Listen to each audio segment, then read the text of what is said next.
Hello friends, कसे आहात तुम्ही? काल आपण बघितलं होतं, की आपल्याला जर आपला सेल्फ डेव्हलपमेंट करायची असेल, तर आत्मपरीक्षण करणं किती गरजेचं आहे. मग आज मी तुम्हाला सांगणार आहे, जर सेल्फ डेव्हलपमेंट करायची असेल, तर आपल्याला आपला आत्मसन्मान वाढवणं म्हणजे सेल्फ रिस्पेक्ट वाढवणं सुद्धा खूप गरजेचं आहे. आणि हा सेल्फ रिस्पेक्ट आपण कसा वाढवू शकतो, हे मी तुम्हाला एका पुस्तकामधून सांगणार आहे. माझ्याकडे व्यक्तिमत्व का विकास हे एक पुस्तक आहे, जे लीला गुप्ता मॅमने लिहिलेलं आहे. आणि त्याच्यामध्ये सांगितले आहे, की जर आपल्याला सेल्फ डेव्हलपमेंट करायची असेल तर आपल्याला आत्मसन्मान करणं फार गरजेचं आहे. म्हणजे सेल्फ रिस्पेक्ट ठेवणं फार गरजेचं आहे. मग तो सेल्फ रिस्पेक्ट आपण कोणकोणत्या पॉईंट्सने ठेवू शकतो, हे पॉईंट्स मी तुम्हाला आज एक्सप्लेन करणार आहे. त्यातला सगळा पहिला पॉईंट आहे, की सकारात्मक दृष्टिकोन. येस, आपल्याला कायम आपला पॉझिटिव्ह दृष्टिकोन ठेवायचा आहे. मी यापूर्वी पण सांगितलं आहे, तुम्ही जेवढं पॉझिटिव्ह ऐकाल, जेवढं पॉझिटिव्ह विचार कराल, पॉझिटिव्ह बोलाल, तेवढं तुमच्या आयुष्यात पॉझिटिव्ह घडत जातं. आणि जर तुम्ही तुमच्या आयुष्यामध्ये कायम पॉझिटिव्ह विचार करत राहिले, पॉझिटिव्ह काम करत राहिले, तर तुम्ही कायम तुमचा सेल्फ रिस्पेक्ट हा तुमचा कायम टिकून राहणार. बरोबर आहे. तुम्ही म्हणाल, की सेल्फ रिस्पेक्ट म्हणजे गर्व. नाही, मी यापूर्वी तुम्हाला सांगितलं होतं, की जर आपल्याला आपला स्वतःचा विकास करायचा असेल, तर आपल्याला गर्व आणि न्यूनगंडता ह्या 2 गोष्टी साईडला ठेवाव्या लागतील. मग जर सेल्फ रिस्पेक्ट करायचा असेल, तर तो इगो कुठेतरी जागा होतो. तर त्या इगोला आपल्याला सांभाळता आलं पाहिजे. जर सेल्फ रिस्पेक्ट असला तर काय होतं माहिती आहे, की यस, मी खूप हुशार आहे आणि समोरची मठ्ठ आहे. पण आपल्याला जर आपला सेल्फ रिस्पेक्ट टिकवायचा असेल, तर आपल्याला असं करायचं आहे, मी हुशार आहेच आणि जर समोरचा मठ्ठा आहे, तर त्याला मला हुशार करायचं आहे. त्याला मला वरती आणायचं आहे. हा झाला गर्व साईडला ठेवण्याचा मेन मुद्दा. आणि न्यूनगंडात आली, की तेव्हासुद्धा आपला सेल्फ रिस्पेक्ट कुठेतरी कमी होऊन जातो, डाऊन होतो. मग आपल्याला सेल्फ रिस्पेक्ट ना वाढू द्यायचा आहे, ना डाऊन होऊ द्यायचा आहे. तो मेंटेन ठेवता आला पाहिजे. जर न्यूनगंडता असली तर सेल्फ रिस्पेक्ट डाऊन होतो. तो कसा? कारण की मी करू शकेल की नाही, मी मठ्ठ आहे, मला काहीच येत नाही, मी अजिबात हुशार नाही आहे, मी हुशार बनू शकत नाही. ही काय झाली? न्यूनगंडता. ही न्यूनगंडता काय करते? आपल्या सेल्फ रिस्पेक्टला डाऊन करते. म्हणून आपल्याला इगो आणि न्यूनगंडता ह्या दोघी गोष्टी साईडला ठेवायच्या आहेत. तेव्हाच आपण आपला सेल्फ रिस्पेक्ट वाढवू शकतो. मग हे कसं करू शकतो? तर जास्तीत जास्त पॉझिटिव्ह विचार करून, सकारात्मक विचार करून आपण आपला सेल्फ रिस्पेक्ट हा हा टिकवू शकतो. त्याच्यानंतरची दुसरी गोष्ट आहे तो आत्मविश्वास. आत्मविश्वास कसा होऊ शकतो? आपण काय करतो माहिती आहे? आपण जर चुकलो ना, तर आपण समोरच्याला कारणं देतो, की नाही, नाही आपण म्हणजे प्रूव्ह करण्याचा प्रयत्न करतो, की नाही, नाही मी चुकीची नाहीच आहे, मी असं केलं, मी तसं केलं. नाही, कुणाला काही प्रूव्ह करून दाखवण्याची गरज नाही आहे. आपलं कर्तव्य आपण करत राहा. आपलं कर्तव्यच ते प्रूफ असणार आहे, की आपण कसे आहोत. आणि ह्या कर्तव्यामुळे किंवा आपल्या मनाला माहिती असतं. मी यापूर्वी पण एकदा सांगितलं आहे, की आपल्या आत्म्याला आणि त्या परमात्म्याला ह्या 2च व्यक्तींना परफेक्ट माहिती असतं, की तू कसा आहेस म्हणून. मग लोकांना प्रूफ करून दाखवण्याची गरज काय? तुम्ही तुमचं काम प्रामाणिकपणे करा. तुम्ही तुमचं काम करत राहा. लोकांना एक ना एक दिवस ऑटोमॅटिक कळतं, की तुम्ही कसे आहात ते. जर तुम्ही चांगले असाल, तर कधी ना कधी सत्य ओपन होत असतं. जर तुम्ही वाईट असाल, तर कधी ना कधी ते सत्य ओपन होत असतं.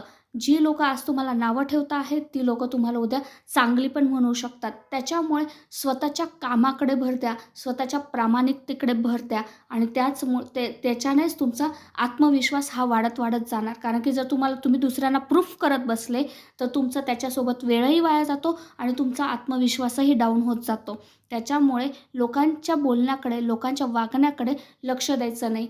माझे मिस्टर कायम मला सांगतात, की जग आपल्याला गाड्यावरही चालू देत नाही आणि पायी पण चालू देत नाही. आपण आपल्या मनाने डिसिजन घ्यायचा असतो, की आपल्याला काय करायचं आहे आणि जे काही करायचं आहे ते प्रामाणिकपणे करायचं आहे. तेव्हाच त्याचं आपल्याला फळ मिळत असतं. ओके. आणि दुसरी गोष्ट म्हणजे फळाची अपेक्षा करत म्हणजे जेव्हा आपल्याला काय फळ मिळणार आहे याकडे बघत बसू नका. आत्ता आपलं काय कर्तव्य आहे याकडे बघा. तेव्हाच तुमचा आत्मविश्वास हा टिकून राहणार आहे. तिसरी गोष्ट जी आपला सेल्फ रिस्पेक्ट वाढवतं, ते म्हणजे दुसऱ्यांची प्रशंसा करत राहा. दुसऱ्यांची प्रशंसा का करत राहायची? कारण मी तुम्हाला यापूर्वी पण एकदा सांगितलं आहे, की जर आपल्याला फ्रेंड्स असतील किंवा नातेवाईक असतील, तर त्यांच्यातले चांगले गुण शोधा आणि ते आत्मसात करण्याचा प्रयत्न करा. जर आपण ते आत्मसात केले, तर आपल्यामध्ये चांगले गुण उतरतील आणि त्याच्याने आपली सेल्फ डेव्हलपमेंट होईल. बरोबर आहे?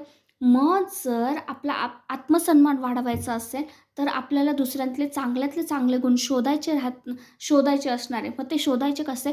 तर समोरच्याने एखादं काही चांगलं काम केलं तर त्याचं कौतुक करा. त्याचं कौतुक केलं ना, की आपल्यामध्ये ते गुण उतरत राहतात. पण प्रॉब्लेम काय होतो माहिती आहे आजकालच्या काळामध्ये? आपण काय करतो, दुसऱ्यांचे वाईट गुण शोधत राहतो आणि ते वाईट गुण शोधत असले ना, की आपल्या डोक्यामध्ये कायम वाईटच गुण राहतात. म्हणून जर आपल्या डोक्यामध्ये आपल्याला चांगले गुण उतरवायचे असेल, तर दुसऱ्यांची जास्तीत जास्त प्रशंसा करा, त्यांच्या चांगल्या कामांचं कौतुक करा. ते कौतुकाने तुम्ही तुमच्या डोक्यामध्ये चांगली कामं भरू शकता, जे त्यांनी केलेली आहे आणि परिणामी ते तुमच्या आयुष्यात उतरू शकतात, तुमच्या जीवनात उतरू शकतात आणि त्याच्याने तुमचा सन्मान वाढत जातो, तुमचा आत्मसन्मान वाढत जातो. बरोबर आहे. त्याच्या पुढची गोष्ट आहे, की आपल्याला खरा आनंद कशात आहे? जर आपला आनंद आहे ना, त्याच्यामध्ये आपण पळत राहा, त्याच्या पाठीमागे जात राहा. कारण प्रॉब्लेम काय राहतो, तुम्ही जर रडायला लागला ना, तर अख्खं जग आहे ना तुमच्या हसतं आणि तुम्हाला साईडला काढून देतं किंवा वाळीत टाकतं. पण जेव्हा तुम्ही आनंदात राहतात, खुशीमध्ये राहतात आणि ती खुशी दुसऱ्यांसोबत वाटतात, म्हणजे त्यांच्या सोबत बोलतात, एकमेकांसोबत डिस्कस करतात, तेव्हा ती लोकंसुद्धा तुमच्या आनंदात सहभागी होतात. तीसुद्धा आनंदी होतात. पण तुम्ही जर कायम रडत राहिले, तर ती लोकं तुम्हाला कंटाळून जातात, ती लोकं तुम्हाला सोडून जातात आणि परिणामी तुम्ही एकटे पडतात. त्याच्यामुळे जास्तीत जास्त आनंदी राहण्याचा प्रयत्न करा. मग तुम्ही आनंदी कसे राहू शकतात? तर जे तुम्हाला आवडतं ना, त्या गोष्टी तुम्ही जास्तीत जास्त करत जा. त्याच्याने काय होतं, तुम्ही आनंदी राहतात. आणि दुसरी गोष्ट, दुसऱ्यांवर डिपेंड राहू नका. बऱ्याचदा काय होतं, की आपला आनंद हा दुसऱ्यांवर डिपेंड असतो आणि याच्यासाठी मी एक स्पेशल व्हिडिओ उद्या नक्की बनवेल. आपला आनंद हा दुसऱ्यांवर डिपेंड होऊ नका. आपला आनंद हा आपल्या हातात असू द्या आणि तेव्हाच तुम्ही खरे आनंदी राहू शकतात आणि आपल्या आनंदामध्ये बाकीच्या लोकांना सहभागी करून घ्या. सहभागी करणं आणि दुसऱ्याच्या आपला आनंद दुसऱ्यांवर डिपेंड ठेवणं, ह्या 2 वेगवेगळ्या गोष्टी आहेत. ह्या मी उद्या तुम्हाला एक्सप्लेन करेल. पण जास्तीत जास्त आनंदी राहण्याचा प्रयत्न करा. खुश रहो, खुशियाँ बाँटो. तेव्हाच तुम्हाला तुमचा आत्मसन्मानही वाढेल आणि तुम्ही आत्मविश्वासी राहणार. ओके. त्याच्या पुढची गोष्ट जी आहे ना, की लाईफमध्ये खूप प्रॉब्लेम्स येतात. प्रत्येकाला येतात. कोणीच असं नाही आहे, की जगामध्ये त्याला प्रॉब्लेम्स, मी त्या मागे पण एकदा सांगितलं, चोरट्याला पण चोरी करण्यासाठी खूप कष्ट करावे लागतात. त्यालाही खूप प्रॉब्लेम्स असतात. पण आपले कष्ट आपल्याला आपल्या चांगल्या जागी लावायचे आहे. मग आपल्याला प्रॉब्लेम येणारच आहे. जर चोरट्याला प्रॉब्लेम येत असेल, तर जर चांगलं काम करण्यासाठी तर किती प्रॉब्लेम येत असेल, बरोबर आहे ना? पण त्या परेशानी ज्या आहेत किंवा जे प्रॉब्लेम्स आहे, त्या प्रॉब्लेमला धरून बसू नका. सोडा किंवा त्याच्या मुळाशी जाण्याचा प्रयत्न करा आणि त्याला सॉल्व्ह करण्याचा प्रयत्न करा. आपण काय करतो, एखादा प्रॉब्लेम आला ना, तात्पुरता सॉल्व्ह करतो. म्हणजे फॉर एक्झाम्पल, लाईट कायम उडतोय घरातला, पण तो का उडतोय, आपण फक्त लाईटच चेंज करतो. लाईट उडाला, लाईट चेंज करतो. लाईट उडाला, लाईट चेंज करतो. पण तो का उडतोय? त्याची वायरिंग खराब आहे म्हणून तो कायम उडतो आहे किंवा त्याचं बटन खराब झालं आहे म्हणून तो कायम उडतो. हे शोधण्याचं, म्हणजे जो प्रॉब्लेम आहे त्याचं मूळ शोधण्याचा प्रयत्न करा आणि मूळ शोधल्यानंतर तो कायमचाच बंद होणार. म्हणून जे परेशानी किंवा ज्या प्रॉब्लेम्स आहे, की ज्याला तुम्ही सॉल्वच करू शकत नाही, त्या प्रॉब्लेम्सला सोडून देत जा. पुढे चालत राहा. त्या प्रॉब्लेम्सला साईडला ठेवून पुढे चालत राहा. आयुष्य सुखी होईल. जर तुम्ही त्यातच अडकून बसले तर तिथेच थांबून राहणार आणि जर तुम्ही पुढे चालतच नाही राहिले तर तुमचं आयुष्य तिथेच थांबून जाईल. म्हणून तिथेच थांबून न राहता, प्रॉब्लेम्सला धरून न बसता, त्याला सोडून पुढे चालत राहा. तेव्हाच तुम्हाला सक्सेसचा मार्ग सापडेल. तेव्हाच तुम्ही तुमचा आत्मसन्मान वाढवू शकतात. ओके. जर तुम्हाला माझ्या ह्या गोष्टी पटल्या असेल तर प्लीज लाईक करा, सबस्क्राईब करा आणि जास्तीत जास्त लोकांना शेअर करा. अशा लोकांना शेअर करा, की जी लोकं सेल्फ रिस्पेक्ट करणंच कुठेतरी विसरले आहेत. Okay. Thank you so much.